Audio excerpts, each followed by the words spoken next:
Selamat pagi sobat, rekan-rekan dimanapun berada, mudah-mudahan sehat-sehat semua ya sobat. Baik, langsung saja sobat, kita lanjut untuk part 2 ya sobat. Untuk kompresor angin yang dengan oli maupun yang tanpa oli sobat. Tenaganya sekitar 1 PK ya sobat, 1 PK ya, 1 HP ya, 1 horsepower ya.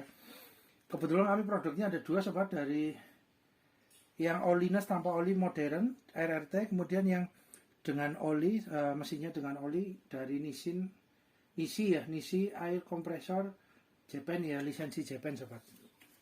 Oke, kita lanjut ya sobat ya. Untuk diameter lingkaran untuk tabungnya sobat, kita coba sobat. Ini dengan meteran, ini sobat, meteran untuk baju ya sobat, untuk modiste sobat, kita gunakan untuk diameternya 74 ya sobat ya, ini ya sobat, 74 cm untuk diameter lingkaran dari tabung kompresor yang oliness tanpa oli, yang dari produknya kebetulan modern sobat. Kami udah gunakan 2 kompresor ini bertahun-tahun juga, udah banyak proyek kerjaan yang menggunakan dengan kompresor 2 ini sobat. Yang dengan oli Nishi juga 74 ya sobat ya, 74 cm. Oke, untuk ininya diameter tabung kompresor anginnya ya sobat ya. Oke, kemudian untuk ini sobat, oh ya kita pasang dulu ya sobat. Ini kan kalau yang oliness modern sobat itu hanya ada 1 krannya sobat. Untuk yang dengan oli, mesinnya kompresor dengan oli Nishi kebetulan ada dua kerannya sobat ya, untuk keran anginnya ya. Nah ini biasanya kami memang menggunakan 2 sobat. Ini yang ini juga biasa kami menggunakan 2, kan ada yang 3, ada yang 2, ada yang 1 sobat. Monggo disesuaikan dengan kebutuhan sobat rekan-rekan ya. Kami biasanya menggunakan yang 2 sobat. Kita pasang dulu ya sobat. Ini udah dikasih isolasi ledeng ya sobat, TPA ya, agar minimal nggak berobos anginnya gitu ya sobat, nggak bocor halus minimal. Harapannya seperti itu sobat. Kemudian kita pasang sobat. Oke, kita pegangi ya sobat. Ini karena kerannya kan posisinya kerannya dari besi aluminium, terus kemudian agak kecil dimensinya gitu ya sobat. Kita hati-hati sobat ketika masangnya ya, jangan dipaksa sobat, bahaya takutnya patah keran ini ya sobat ya. Jadi kita tahan juga pegangnya sama tangan ya sobat, agar minimal ada kekuatan.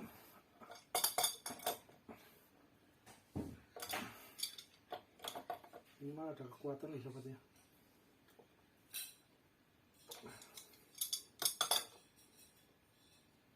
Nah, kelihatannya sudah ada. Oh, masih bisa muter lagi. 1 kali lagi kelihatannya, 1 kali putaran cukup ini. Ini ditahan ya sobat, ini ditahan ya, ini nahan ya, agar meminimalisir sobat bahaya takutnya amit-amit nggak minta ya sobat, takutnya patah. Dan ini pelan-pelan saja sobat. Dah cukup, udah kencang sobat, terukur ya sobat. Untuk kencangnya terukur ya sobat. Ini kurang lurus sedikit. Cukup. Oke, mantap. Kemudian regulatornya hampir sama ya sobat ya. Regulatornya itu knock off on off nya ya hampir sama ya sobat ya. Besarnya, dimensinya juga sama. Kemudian kita ke ini sobat, beratnya ya sobat ya.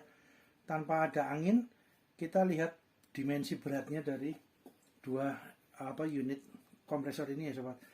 Dan jelas akan berbeda ya sobat ya, karena kan yang satu dengan oli, yang satu tanpa oli itu perbedaan beratnya pasti ada, perbedaan juga pasti ada untuk beratnya ya sobat ya. Kecuali sama, hanya produknya berbeda, dimensinya sama, sama-sama jenisnya tanpa oli atau dengan oli, sama-sama jenisnya, mungkin selisih perbedaan beratnya enggak hampir sama gitu sobat. Tapi kalau ini dengan ada dua jenis, bentuknya mesinnya juga berbeda, komponennya juga banyak yang berbeda juga ya, dengan oli maupun tanpa oli. Bobotnya pasti akan berbeda ya sobat ya, akan ada perbedaan cukup, mungkin agak beda cukup jauh juga sobat untuk ininya beratnya. Kemudian ini sobat untuk tabungnya sobat ya, tabungnya sedikit sobat. Jadi tabungnya kita kan nggak bisa, karena posisi di dalam kita nggak bisa ngukur untuk tebalnya tabung ya sobat ya. Namun kalau dilihat dari bunyinya sobat, kemungkinan yang ngisi lebih tebal sedikit sobat untuk plat tabungnya gitu ya, tabung kompresor anginnya ya, karena dari suaranya yang ini lebih nyaring sobat.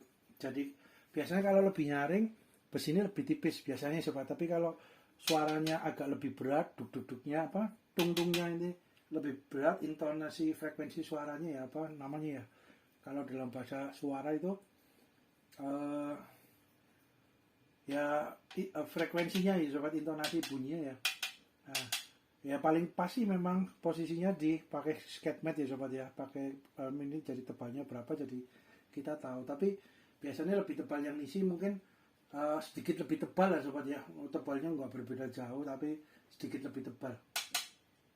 Nah itu sobat. Jadi terus kemudian ini sobat, ketika menggunakan kompresor angin itu ketika bengkel buka pagi gitu ya sobat, jam 8, jam 9 atau jam 7, terus kemudian untuk bekerja seharian maksudnya melayani customer baik motor mobil, oke.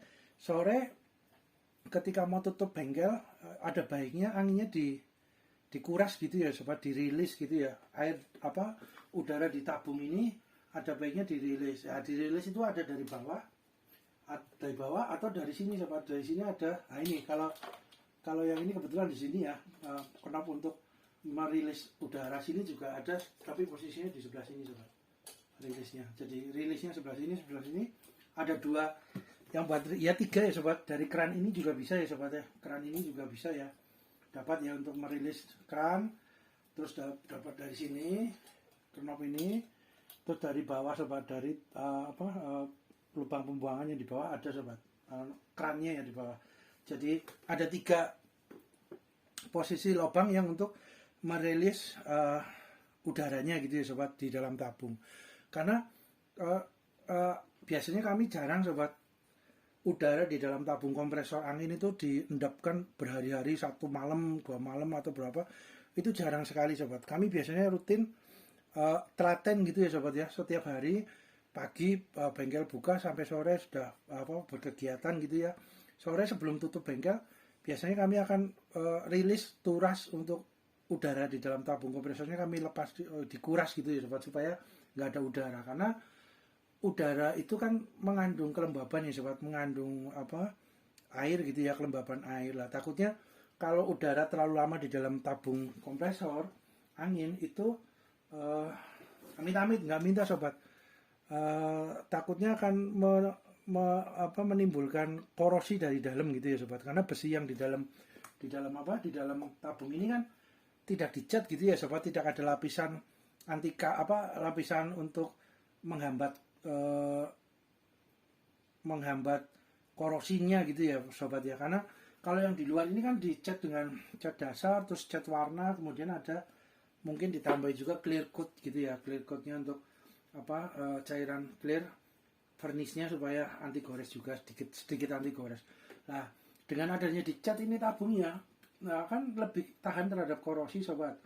Tapi kalau yang di dalamnya, di sisi bagian dalam itu kan tidak ada catnya ya sobat ya. Jadi ada baiknya, maaf sobat tersenggol, ada baiknya udaranya dituras sobat, supaya udaranya tidak memicu menimbulkan korosi dari dalam. Jadi itu ya sobat ya, jadi benar-benar di dalam kering, tidak ada udara gitu ya, istilahnya ya udara ada tapi bukan tekanan udara yang PSI-nya notabene masih ada gitu ya, PSI mau barnya gitu ya, istilahnya dinolkan lah sobat. Kalau masih ada tekanan di dalamnya, PSI-nya masih ada di angka 3, di jarumnya itu ya, angka 4 atau angka 5, itu kan berarti tekanan di dalam masih ada gitu ya. Lah itu takutnya mengandung banyak kelembaban